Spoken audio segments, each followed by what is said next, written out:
잘생겼는데 아크릴판 때문에 좀 미모가 가립니다. 기도하겠습니다. 하나님 감사합니다.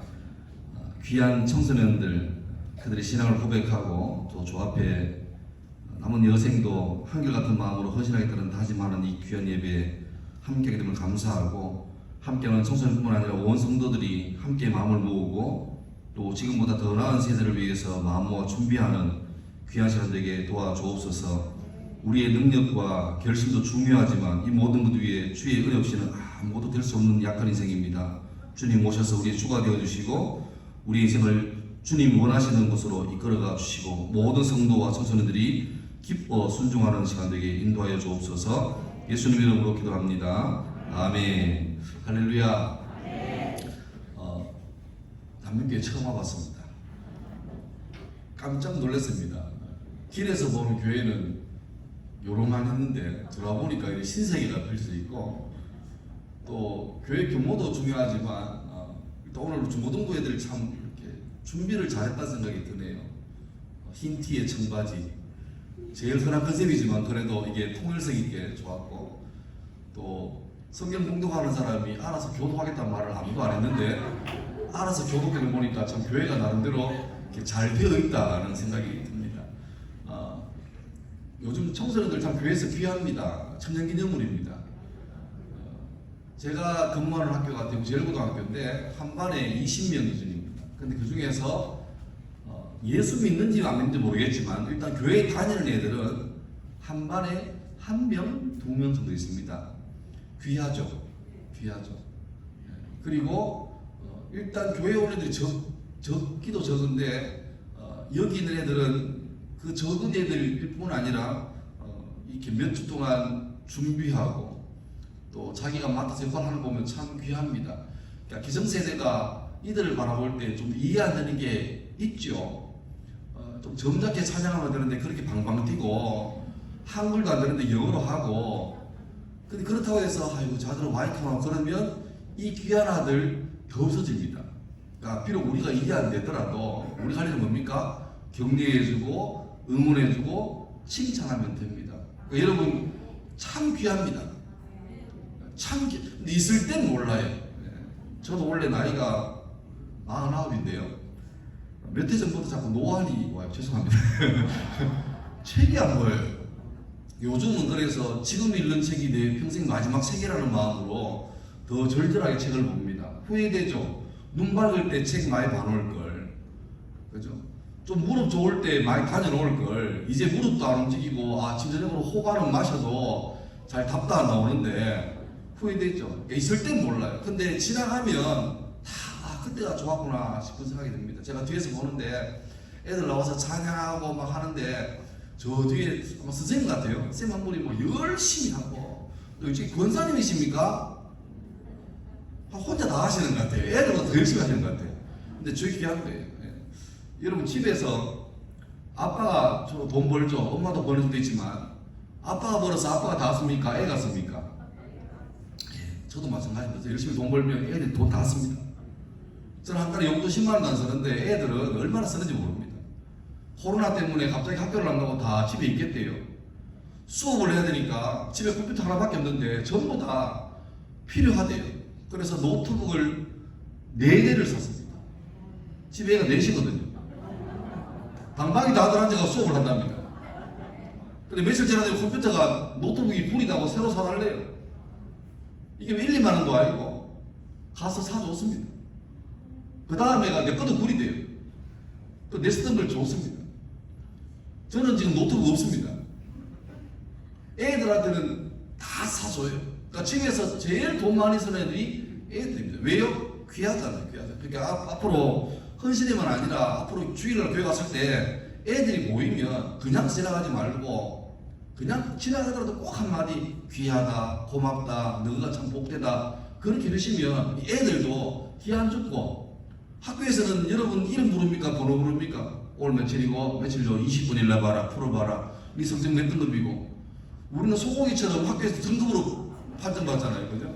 투뿔, A뿔 하고. 그런데 이 아이들이 집에서도 엄마 아빠가 좀 사랑을 해도 되는데 부모의 사랑은 무조건적인 사랑인데 참 우리나라 아시는 게 엄마 아빠가 애를 위해서 다 할 수 있잖아요. 사랑인데. 근데 어떻게 합니까? 그 사랑을 조건을 겁니다. 중간고사 때 성적 올리면 노트북 사줄게. 그러니까 애들 어릴 때부터 아 부모님도 내가 잘해야 나를 사랑하시는구나 라고 오해를 합니다. 적어도 교회에서만은 저분은 우리 집 어른도 아니고 친척도 아닌데 볼 때마다 나를 칭찬하네. 그러면 얼마나 애들이 힘있게 자라겠습니까? 그런 좋은 분위기에 남에게 되기를 주의 이름으로 축원합니다. 제가 오늘 설교 준비를 해왔는데 좀 걱정이 됩니다. 이게 좀 어려운 설교인데 너희들도 힘들 것 같고 여러분들 힘들 것 같아요. 근데 쉽게 풀어보겠습니다. 룻기라는 본문인데요. 4장을 봤는데 실제로는 전부 다 봐야 됩니다. 대충 설명해 드릴게요. 룻기는 엘리멜렉이라는 사람, 그 다음 그의 부인 나오미, 두 아들 기럨과 말론, 이 두 아들이 네 식구가 베들레헴에 살고 있었는데 본래 베들레헴은 하나님께서 약속의 땅 가나안 땅에 다 인도하신 다음에 각자 자기 지파대로 동네에 살아라 그래서 살게 된 유다 족속 가운데 한 집안이었습니다. 그런데 하나님이 이 땅에서 잘 살아라, 내가 적과 꿀이 흐르는 땅을 만들어 주겠고 함께 할게 라고 약속하셨는데 그 동네에 흉년이 들었습니다. 자, 그때 고민하죠. 흉년 들고 경기가 안 좋고 직장도 날아가고 되게 살기 힘든데 저 이웃 동네 보니까 요즘 경기가 괜찮대요. 그러면 하나님 말씀을 믿고 어려워도 이 동네 살 거냐, 아니면 주님 말씀했지만 현실이 안 그러니까 그 동네 가느냐 판단해야 되겠죠. 그때 이 엘리멜렉 집안은 잠시 하나님 말씀 내려놓고 좋아 보이는 옆 동네 모압이라는 동네로 갔습니다. 꿈을 품고 갔습니다. 마치 아메리칸 드림처럼 모압 드림 꾸면서 내 식구가 모든 동네 식구들과 친구들한테 자, 잘 살아라. 내가 꼭 성공해서 금이 완연할게. 응? 내가 잘 되면 너도 부를게. 떠나는 날 위해 좀 기도해다오. 그렇게 말하고 많은 사람의 축복과 환영 속에 모압으로 떠납니다. 꿈을 가지고 갔는데 딱 10년 지났습니다. 본래 말하면 네 식구가 갔으니까 가서 아들 둘이니까 아들이 그 동네에서 참한 처자들 만나서 결혼해요. 오르바와 루시라는 그 동네 여인을 만나서 결혼해요. 그럼 식구가 몇 명 됐습니까? 계산이 빠르시네요. 예, 6명입니다. 그리고 결혼했으니까 뭐 좀 이따가 애를 낳으면 한 10년 지나면 대충 식구가 한 10명쯤 될 겁니다. 그런데 역설적이게 10년 딱 지났을 때 식구가 몇 명? 10명이 아니라 몇 명? 3명 됐습니다. 그 사이에 그 집안의 어른이었던 엘리멜렉이 돌아가셨어요. 그리고 신혼 초에 그만 두 아들 기럨과 말론이 뭔 일인지 몰라도 죽습니다. 그 집에는 시어머니 나오미가 남았고 이제 막 시집 왔던 세댁 둘이 오르바와 루시 남았습니다. 근데 이 며느리들이 애가 없어요. 죄송하지만 10년 만에 화목하고 다복해야 될 가정이 식구들 다 사라져버리고 과부 3명 딱 남았습니다. 소망이 없어요. 그때 이 나오미가 가슴을 치면서 이제 후회하죠. 본래 남편인 엘리멜렉 이름 뜻이 뭐냐니까 나의 하나님은 왕이시다 그렇지. 참 좋죠. 자기 이름에 내 하나님은 왕이다, 나는 하나님을 왕으로 모시고 사는 사람이다, 그렇게 이름 지었는데 정작 엘리멜렉 인생에 자기 삶을 보면 하나님을 왕으로 안 모신 것 같아. 이름은 그런데 삶은 안 그랬어요. 결과가 뭡니까? 나오미라는 이 시어머니 이름 뜻은 기쁨입니다. 기쁨, 희락, 기쁨. 근데 나오미가 자기 신랑 먼저 보내고 두 아들 먼저 보내고 며느리 둘이 딱 남겨놓고 소망 없는 집안에서 손자라도 있으면 소망이 있는데 그것도 없잖아요. 후사가 없잖아요. 그래서 땅을 치고 그때 회개합니다. 그리고 며느리 둘이 불러가지고 아무리 살아도 우리 집은 이제 안 되겠다. 너희가 애가 있나 신랑이 있나 소망이 없다. 나는 이제 고향으로 돌아가려다. 내가 살아보니까 하나님이 그 땅에 머물러 있는데 신랑 말 듣고 이까지 왔는데 본이 10년 지나니까 다 망했다. 난 돌아가려다. 그런데 너희는 나는 돌아가면 우리 집안이 있고 친척이 있고 민족이 있지만 너희는 이 동네 모압 지방의 사람인데 거기 가봐야 우리 동네는 철저하게 유대인들 히브리 사람들 순혈주의가 강한데 거기에 모압 가면 너희는 멸시받고 신랑도 없고 애도 없는데 어떻게 살겠냐. 우리 인연은 이까진 것 같다. 너희는 막 동네 남거라. 그러니까 며느리 둘이가 효부예요. 어머니 안 됩니다. 막 잡아요. 나오미가 어떡합니까? 자기도 인생 책임 못 지겠는데 어떻게 며느리 둘이를 책임져요? 그래서 아니다. 둘이가 한참을 신경해요. 어머니 안 됩니다. 가겠습니다. 이끌어 책임 못 진다. 결국 그 말에 첫째 자고였던 오르바가 그러면 제가 어머니 말씀을 들을게요. 어머니 그동안 감사했고 고마웠습니다. 잘 사세요. 건강하세요. 하고 오르바는 갑니다. 오르바가 나쁜 여인이 아니에요. 근데 둘째 며느리 룻은요 더 대단합니다. 절대 안 간대요. 아마 모르긴 몰라도 시어머니가 막 혼들었어요. 이거 왜 이렇게 하는 애한테? 니도 힘들고 나도 힘든데 같이 가면 어떡하냐? 근데 남을 안 가라. 너 봐라. 언니 봐라. 남자라. 그냥 남아라. 근데 룻이 하는 말이 어머니가 믿는 하나님이 내 하나님이 되고 만약에 죽는 것 빼고 어머니하고 헤어지면 난 하나님께 천벌을 받을 겁니다. 절대 못 헤어집니다. 이 말에 나오미가 이 룻이 하는 말이 가짜가 아니구나. 예의상 하는 게 아니구나 하면서 데리고 가요. 10년 지났는데 동네 사람이요 나오미를 보고 나오미 맞나? 이 정도입니다. 얼마나 고생이 심했던지 얼굴도 많이 고생해서 주름도 꼈을 거고 많이 탔을 거고 그래서 그 사람이 맞나 헷갈릴 정도예요. 그때 나오미에게 물어보죠. 혹시 10년 전에 모압 갔던 나오미 아닌가? 하니까 나오미 이런 말 합니다. 내가 나오미는 맞긴 맞는데 나오미라 부르지 마라. 나오미 뜻이 뭐라고요? 기쁨. 그러니까 나오미 그러면 이래 되는데 얼굴이 죽상이에요. 사는 말이 하나님이 내 인생에 이렇게 심판했으니까 내가 기쁠 수가 있나. 앞으로 내 이름을 뭐라 불러라? 마라라 불러. 마라. 괴롭다. 고통이다. 그런 말. 정착합니다. 정착했는데 문제는 그 동네에서 먹고 살 길이 없어요. 여인들이서 힘이 있습니까? 농사를 짓자니 힘도 없고 그렇다고 집에 아무도 기댈 데도 없어요. 마침 그런데 산입에 거미줄을 못 치니까 시어머니가 그 며느리 불러서 말합니다. 야야 우리가 굶어 죽을 수는 없지 않느냐. 지금 한참 추수하는 시절인데 우리나라 전통에는 밭에 가서 추수할 때 일부러 가난한 사람, 나그네, 과부 이런 사람에 의해서 구석탱이에는 좀 덜 베고 놔두는 관습이 있다. 그리고 추수하다가 뒤에 일꾼들이 흘리면 그걸 다시 안 죽는 법칙이 있으니까 니 가서 힘들더라도 좀 그것 좀 양식 벌어와서 우리 좀 먹고 살자. 룻이 얼마나 부담스러울까요? 어쩌면 이 동네도 낯선데 아무도 모르는 사람인데 젊은 여인이 과부지만 여기 가서 그 밭에 가서 어떻게 다른 사람하고 경쟁하겠고 얼마나 부담스러울까요? 근데 갑니다. 가서 자기도 자기지만 시어머니 생각해서 열심히 일을 해요. 남들은 일하다가 더우면 앉아가지고 중참도 먹고 농담도 하는데 이 세대는 계속해서 꾸준하게 일을 하죠. 그때 그 밭의 주인이었던 보아스라는 주인이 땅이 많은데 우연하게 그때 그 밭에 와요. 와서 일하는 거 잘 보다가 보니까 저 밭에서 다 쉬고 있는데 한 여인이 허리가 끊어지듯이 열심히 일해요. 그래서 물어봅니다. 저 사람 처음 보는데 누구지? 보니까 그 보아스 도련님 그 집안 중에 엘리멜렉 집안 있잖아요. 우리 집안 형님이지. 왜?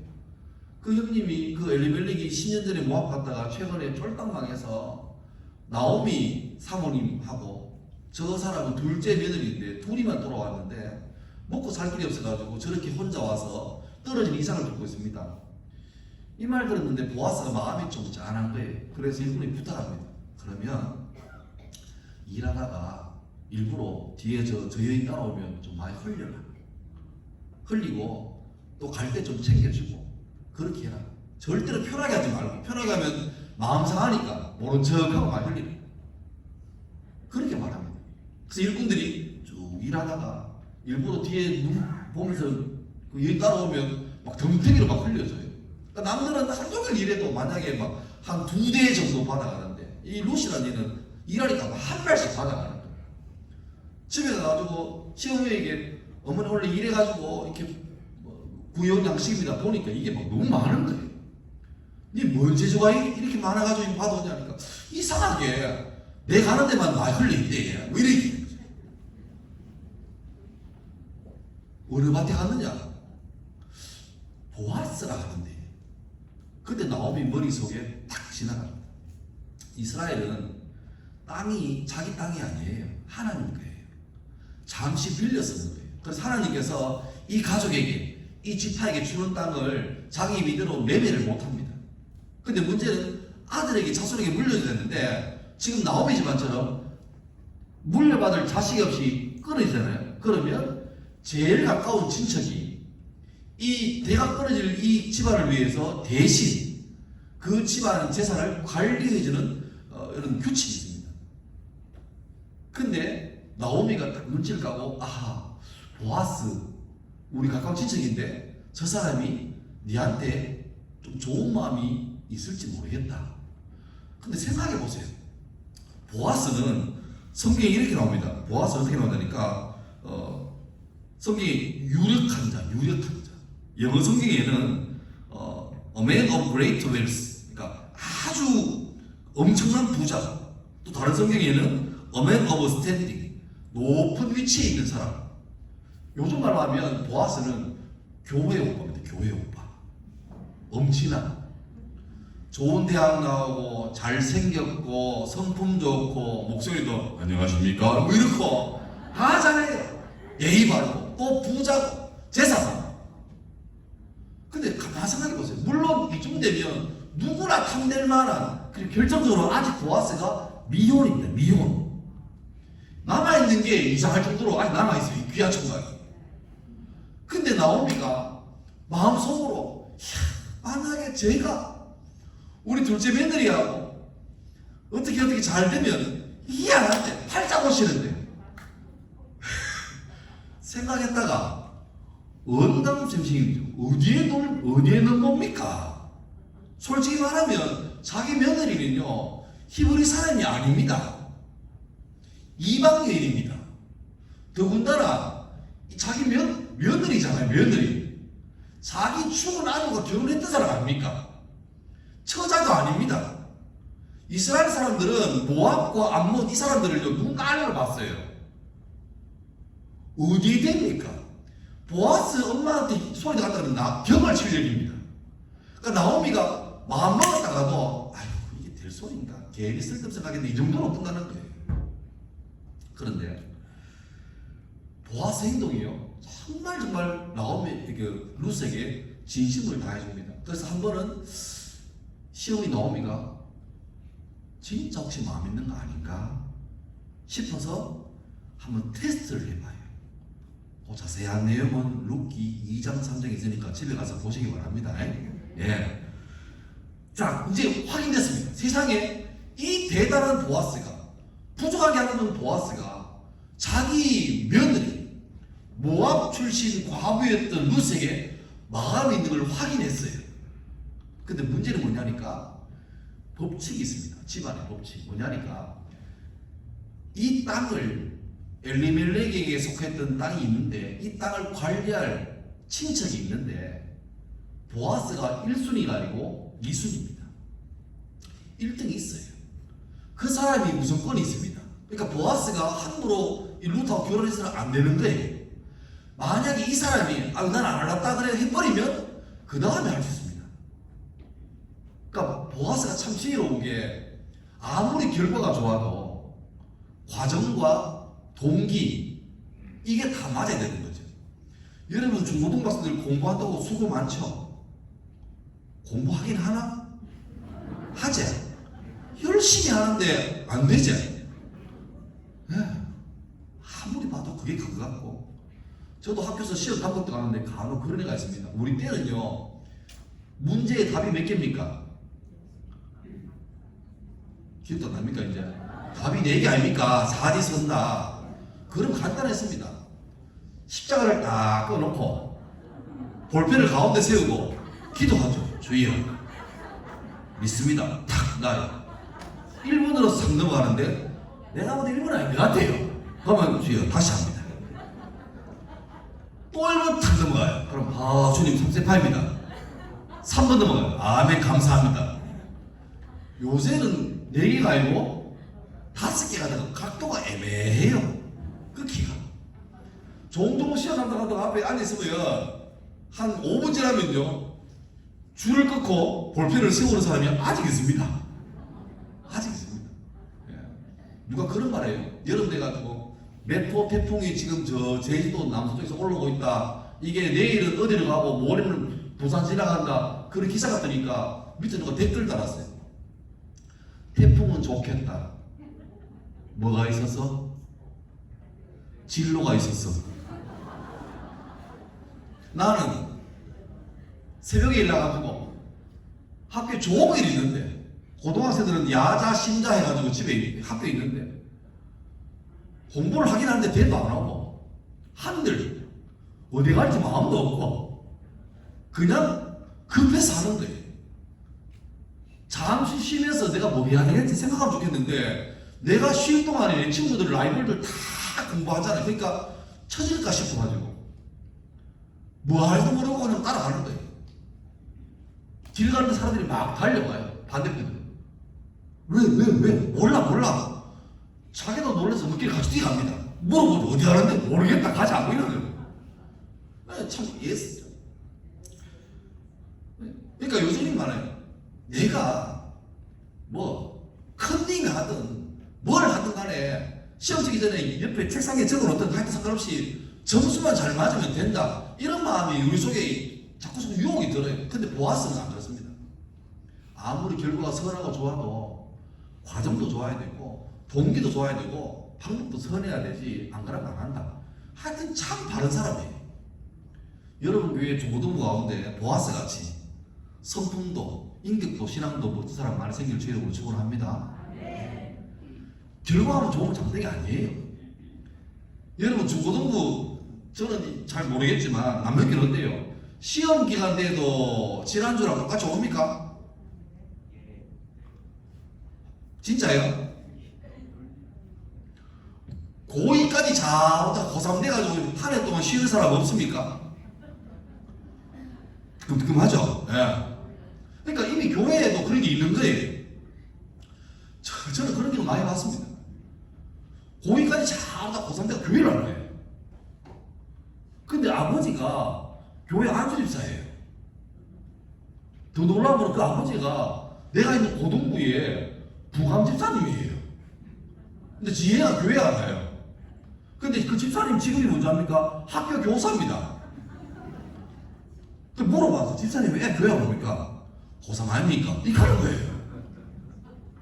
아니 고3에서 교회 안 보냅니까? 더군다나 집사님이 고등부의 부감집사인데 다른 학교로 자꾸 나오라 말라 하면서 자기를 안 보냅니까? 그분이 내 옛날에 전도사 때 청각 때 이런 말이에요. 하하이 참 전도사 키아바가 모릅니다. 나중에 키아바 있으면 되는가? 그 내가 전문 용어로 도분 나가지고 그분께 말했습니다. 집사님 내가 아직 결혼도 안 했고 아도 잘 모르겠지만 확실한 거는요 아는 집사님 키우는 거 아닙니다. 하나님이 키웁니다. 그래 말하는데 집사님이 회개 안 하고 끝까지 일을 안 보냈어요. 1년 동안 교회 한 번도 안 왔습니다. 그리고 1년 지난 다음에 좋은 대학 갔을까요? 못 갔을까요? 그렇죠. 못 가야 되는데 좋은 대학 갔어요. 그것도 제일 좋은 대학 갔어요. 그러니까 이 집사님이 주일 나녁에 때 헌금 감사금 봉투에다가 그렇게 우리 아들 이번에 어느 대학교 수의학과 입학해 주심을 감사합니다. 낸데 하면 안 되는데 그거 하면 합니까? 그 사정을 모르는 목사님이 주일 나님회 때 이거를 광고를 크게 하면서 근데 내 속에는 막 도분이 이빠이 나요. 자는 수능 때 점수를 밀어가지고 망해야 되는데 그러니까 그게 우리 마음속에 벌써 있는 거예요. 내가 주님 믿지만 주님 믿는 이유가 뭡니까? 주님 위해서 내일이 수능이라도 내일이 기말고사라도 오늘 주일이면 꾸준하게 교회 오고 이게 정상인데 어느새 우리 속에 교묘하게 수능 때는 잠시 쉬어주는 게 맞다. 넌 고3에 고3 때 교회를 오노. 심지어 어른들도 고3 아이가 교회 와 있는 거 이 하는 분이 있습니다. 이제 그래 되니까 예수를 믿긴 믿지만 마음속에 우리 하나님도 수단 방법 상관없이 결과만 좋으면 좋아하시는 거 아닌가? 이런 이상한 마음이 드는데 그게 결국 신앙의 능력을 잃어버리게 하는 독소가 되는 거죠. 우리 오늘 청바지 입고 흰 티 입고 온 여러분들은 내일 모레가 기말고사 중간고사라도 수능이라도 오늘 주일이면 아무런 문제 없이 그냥 당연한 듯이 교회 와서 예배 잘 드리기를 축원합니다. 또 마스크 끼가 또 속으로 아멘 안 했을지 모르겠다만 하여튼 주님이 결과만 잘 되는 사람을 돌봐주시 그런 거 아니에요. 주님은 비록 결과가 안 좋아도 과정과 목적과 동기가 선한 사람, 그러니까 교회는 그런 사람들이 많아야 그 교회가 능력 있는 교회 될 줄을 믿습니다. 보세요. 보아스가 얼마나 밭이 많아요. 얼마나 바빠요. 그런데 그 많은 밭 중에 하필이면 그날 룻이 일하러 간 그날 그 시간에 하필이면 그 밭에 갔어요. 룻기에는 이 기록하면서 우연하게라고 기록됩니다. 우리 볼 때는 참 우연하게, 다른 말로 재수 좋게 간 거예요. 아다리가 잘 됐다 그럽니다. 그런데 주님 볼 때는 뭡니까? 정확한 시간에 정확한 장소에 주님의 괴간에 딱 들어가는 거죠. 이제 보아스가 이 룻이라는 여인을 얻기 위해서 1순위를 부릅니다. 1순위 부릅니다. 근데 보세요, 여러분, 1절 이렇게 말합니다. 그 사람 부를 때 여러분 보세요. 나오미 집에 제일 가까운 친척이 이 사람이고 그 다음이 보아스인데, 그러면 보아스나 나오미가 이 사람 이름 알까요 모를까요? 당연히 알죠. 제일 가까운 친척인데. 쉽게 말하면 뭐 나오미로 봐서는 자기 도련님이나 그죠? 집안의 아지 아닙니까? 왜 모르겠습니까? 이름 알죠. 근데 1절에 이렇게 나옵니다. 아무개여 이리로 와서 앉아라, 그렇게 나옵니다. 보아스가 말할 때. 이걸 다른 성경에 보면 내 친구여 마침 잘 왔네, 이리로 와서 앉게, 이렇게 말합니다. 이름 알죠. 근데 놀랍게 성경에는요 그 사람 이름을 감춰버립니다. 아무개로 나와요. 아무개로 나와요. 오늘 사실 제가 이 본문을 잡은 이유가 뭐냐면 이것 때문에 잡습니다. 이것 때문에. 우리 볼 때는 1순위 이 사람 대박이죠.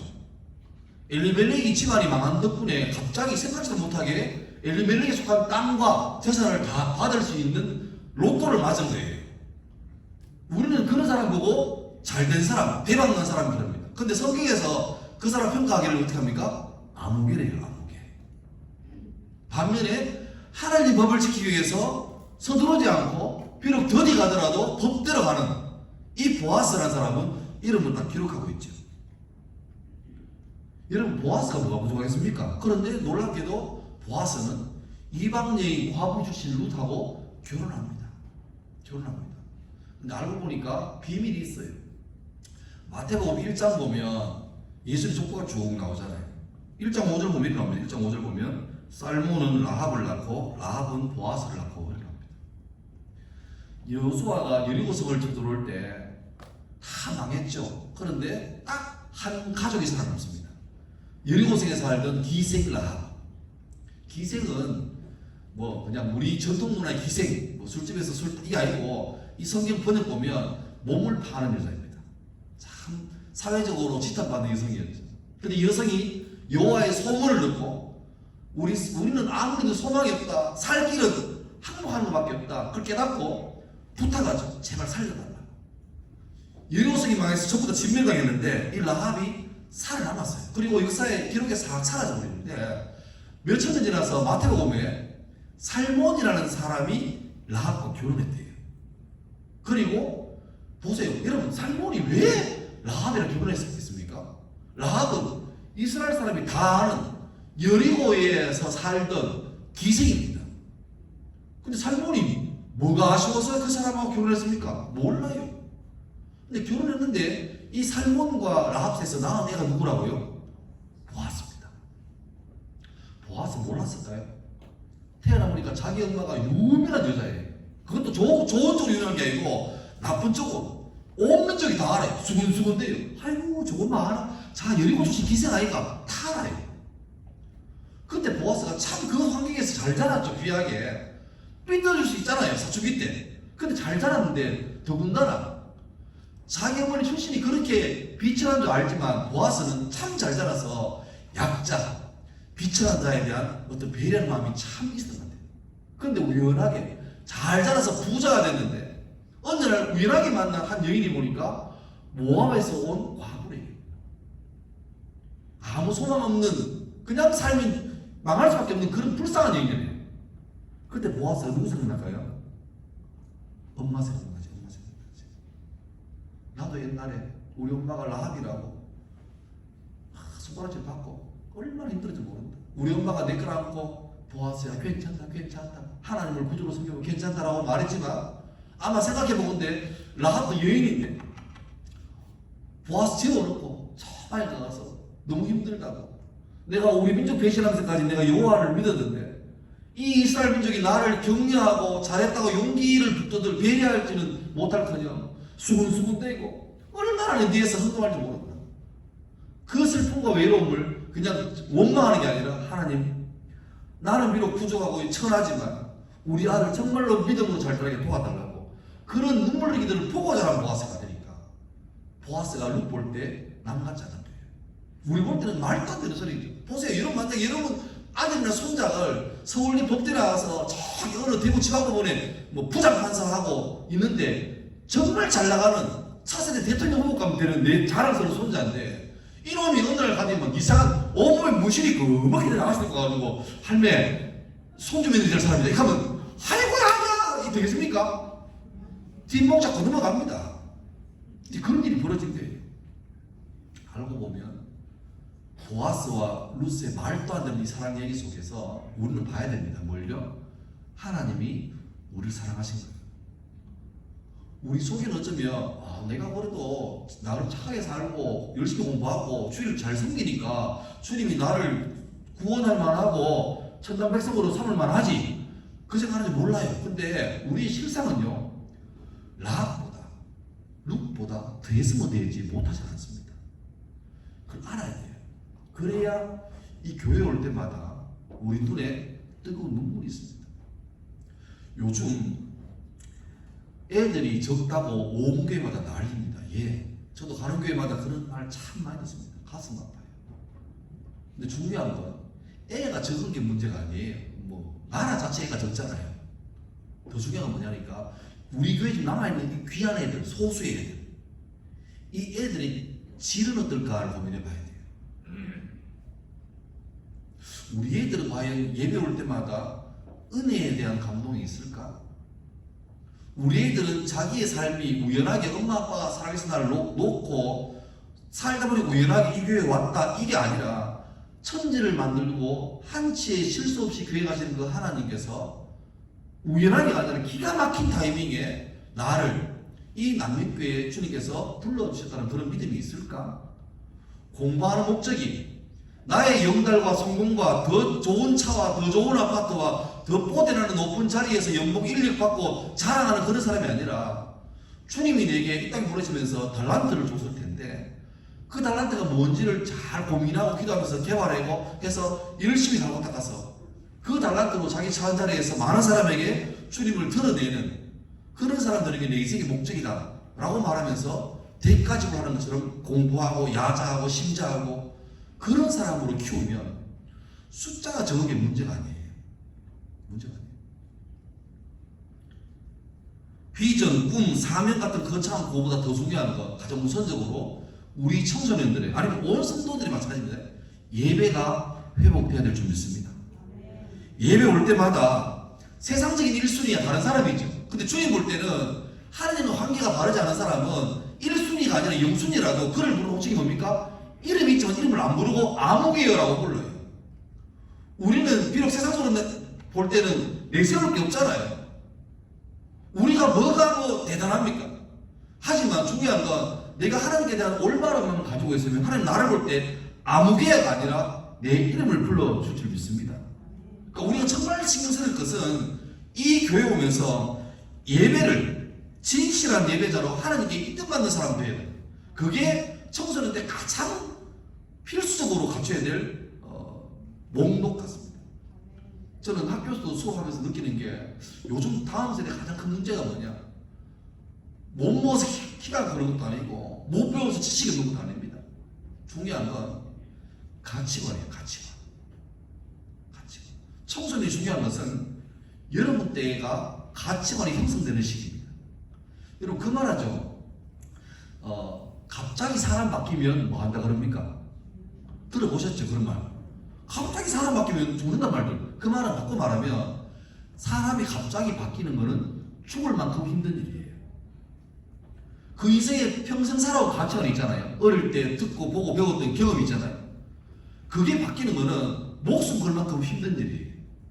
어른들은 갑자기 바뀌는 건 절대 쉽지 않습니다. 다시 말하면 어른 때 갑자기 예수를 믿고 신앙 가지는 거는 여간 어려운 게 아닙니다.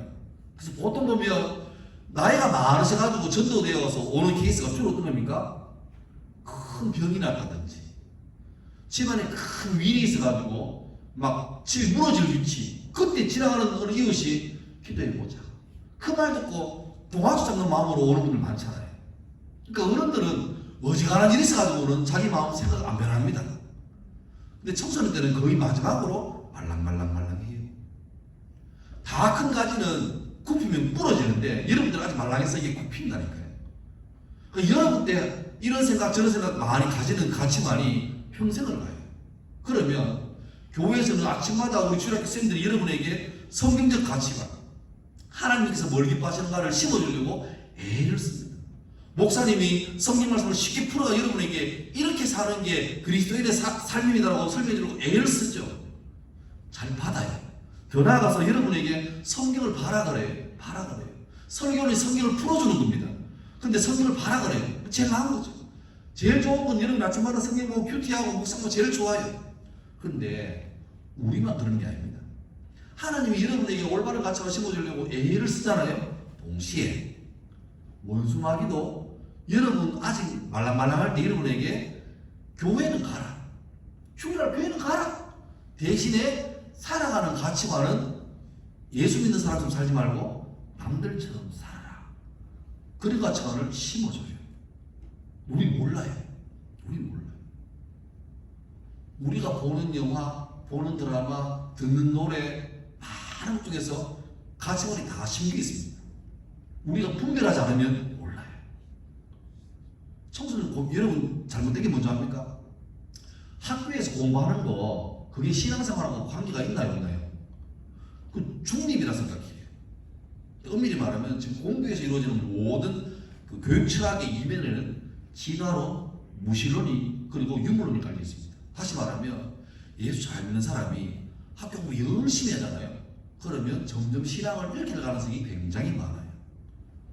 물론 여러분은 그래서 공부 열심히 안 하는지 모르겠지만, 그래서 정신 안 차리면 학교 생활할 때 내가 예수 믿는 것처럼 살려고 애쓰지 않으면 자기도 모르게 둥둥둥둥 떠내려갑니다. 저는 그렇게 비유합니다. 예수 믿는 삶이 뭐냐면 이런 거예요. 평지가 아니라 아주 바른 경사에 서 있는 거예요. 못 서 있습니다. 밑으로 내려가죠. 앞으로 달려가는 힘을 잃는 순간에 내려가요. 학교에서 여러분 삶에서 여러분 생각에서 예수 믿는 사람처럼 매순을 안 살려고 애를 쓰지 않으면 우리 곧바로 가만히 있는 게 아니라 밑으로 주르륵 내려갑니다. 예수를 평생 믿어도 예수 믿는 사람한테 사는 사람이 너무 많아요. 우리나라 국회의원의 40%가 예수 믿는 사람이래요. 죄송하지만 요새 하는 꼬라지 보세요. 그게 할 짓입니까? 교회는 다녀요. 근데 살아가는 가치관은 전혀 관계없이. 그게 문제인 거예요. 말씀 마무리하겠습니다. 찰스 린든버그라는 사람이 있습니다. 들어보셨나요? 최초로 미국에서 대서양 건너서 유럽까지 비행기로 횡단한 사람입니다. 무려 33시간 동안. 그때는 비행기가 안 발랐기 때문에. 이 사람이 최초로 미국 뉴욕에서 프랑스 파리까지 안 쉬고 날아간 사람이라서 어마어마한 스타가 됐어요. 심지어 린드버그가 얼마나 유명했는지 미국에서 린드버그 엄마가 집에서 나와서 미용실 가려면 사람들 때문에 미용실을 못 가요. 요즘 치면 임영웅 같은 사람이었어요. 임영웅 같은 사람. 간만을 보내. 하루는 린드버그가 프랑스에 있었는데 파리에 가니까 수많은 사람이 린드버그 보려고 몰려들었어요. 그때 프랑스의 한 담배 회사가 이런 제안을 합니다. 당신이 공중 앞에서 연설할 때 안 피워도 좋으니까 우리 회사 담배 그거를 손가락에 딱 끼우고 요렇게만 있어달라. 그러면 우리 회사에서 당신에게 5만 달러를 주겠다 그랬어요. 그 당시에 괜찮은 비행기 가격이 3만 달러야 됩니다. 엄청난 돈이죠. 그냥 안 피고 들어가만 있어도 5만 달러 주겠대요. 그때 린드버그가 그런 말 합니다. 나는 세례받은 성도입니다. 다 그 말했대요. 그 다음날 프랑스 신문에 그 기사가 쫙 퍼졌어요. 그 린드버그의, 여러분 대단하지 않습니까? 눈 딱 감으면 몇십억 생기는데 그걸 거절하는 거예요. 그런데 그 기사에 감동받은 프랑스 시민들이 십시일반으로 우리가 저 사람을 도와주자. 불쌍한 사람도 아닙니다. 근데 린드버그가 너무 귀하니까 우리 좀 응원하자. 그래서 자기끼리 모금을 했대요. 담배에서 줄라 했던 돈은 5만 달러인데 그 다음날 신문기사 때문에 자발적으로 모금된 돈이 10만 달러였답니다. 여러분 돈 보고 와가는 거 아니죠? 네. 찌질하게 살다가 쪽팔리게 살다가 조 앞에 가서 너 뭐 하다 왔느냐 하면 한국 별로 없는데요. 천당 겨우겨우 왔습니다. 이런 사람 많을 거예요. 그런데 이왕에 우리가 예수를 어릴 때부터 알고 태어나 보니까 엄마 아빠가 집사야. 뭐 그럼 끝난 거지 뭐. 그죠? 어떡하겠습니까? 그러면 여기 교회 오면서도 여러분 만약 내가 하나님이라면 죄송하지만 교회 올 때 막 신나게 교회가 이러면 기분 좋을 거 아닙니까? 근데 성경책도 아침에 일어나서 선생가 어디 있는데 몰라도 이렇게 찾아봐라. 없는데 여기 있네. 이래가지고 이래 졸다가 설교 시간 내내 주보에 오타 없는가 보다가 없네 하고 있다가 축도 끝나자마자 팅 나가는 사람 보면 주님 볼 때 어떨까요? 여러분 청소년 때 예수 멋지게 믿으려고 딱 망가지면 그 영향력이 평생 갑니다. 그래서 수많은 사람이 다음 세대에게 어린이, 청소년, 청년 시절에 예수를 믿게 하려고 복음을 집어넣으려고 애를 쓰는 거예요. 지난주 토요일, 일요일 날 이틀 동안 월드 경기장에서 알죠? 콘서트 했습니다. 흠뻑 쉬어라고. 5만 명의 청년이 거기 가서 몇 시간 동안 물총 쏘고 뛰어들었어요. 교회에서 찬양하자고 일어서서 하면 아이고 관절이 아픈데요 이런 사람들이 자기 좋으니까 가서 몇 시간 동안 뛰고 얼마나 좋았던지 그날 끝나는 게 와서 인스타그램에 페이스북에 남기면서 좋았다 너무 좋았다 그게 뭐겠습니까? 그 마음 방향이죠. 그런데 우리가 좋아하는 가수 앞에서 그렇게 몇 시간 동안 뛰고 찬양하고 노래하고 하지만 우리가 말로는 천하보다 귀하다 내 생명의 주인이라고 말하시는 그 주 앞에 예배할 때 우리 모습은 어떨까 한번 잘 돌아보시기 바래요. 어쩌면서 우리가 그 좋은 위대한 주님을 찌질하게 만들지도 모르겠습니다. 우리가 예배드리는 태도, 우리 살아가는 삶을 보면 우리 스스로가 주님을 별것 아닌 것처럼 만들어버리는 그 죽음이 우리가 되는지 모르겠어요. 그러니 여러분이 이 교회를 잘 살려나가는 주인공 되시길 바랍니다. 그리고 세상 볼 때는 우리가 별로 유명하지 않고 무명한 자일지 몰라도 하나님 앞에서는 그 이름이 아무개가 아니라 분명히 여러분의 이름으로 기억될 수 있는 자들에게 주 이름으로 축원합니다.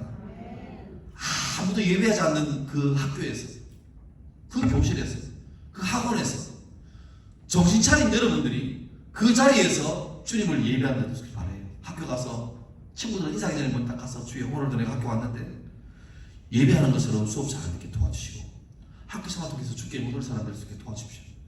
믿음으로 잘 커서 평생을 주 앞에 귀하게 쓰임받는 복된 사람들에게 도우시길 바랍니다. 그렇게 기도하는 마음으로 살아간다면 여러분이 부족하고 가진 게 없고 집안이 어려울지라도 누가 엄마 아빠가 아니라 하나님 여러분 삶을 취해갈 겁니다. 그렇게만 살아간다면 누구 하나 부럽지 않고 평생을 주님 자랑하는 복된 사람 될 줄로 확신합니다. 오늘 헌신 예배 하는데 헌신 예배 하루만 하는 게 아니라 평생을 교회 올 때마다 하나님 내가 오늘도 룻처럼 버림받고 세상에 멸시받고 천대받는 사람이지만 보아스 같이 완벽한 사람, 남자가 룻을 일방적으로 사랑해서 건졌던 것처럼 주님 나를 사랑해서 건드시는데 그 예배에 각 잃지 말게 하시고 예배를 회복하고 예배를 성장산 되게 도와달라고 여러분 때부터 준비하고 기도할 수 있기를 주의 이름으로 축원합니다. 기도하겠습니다.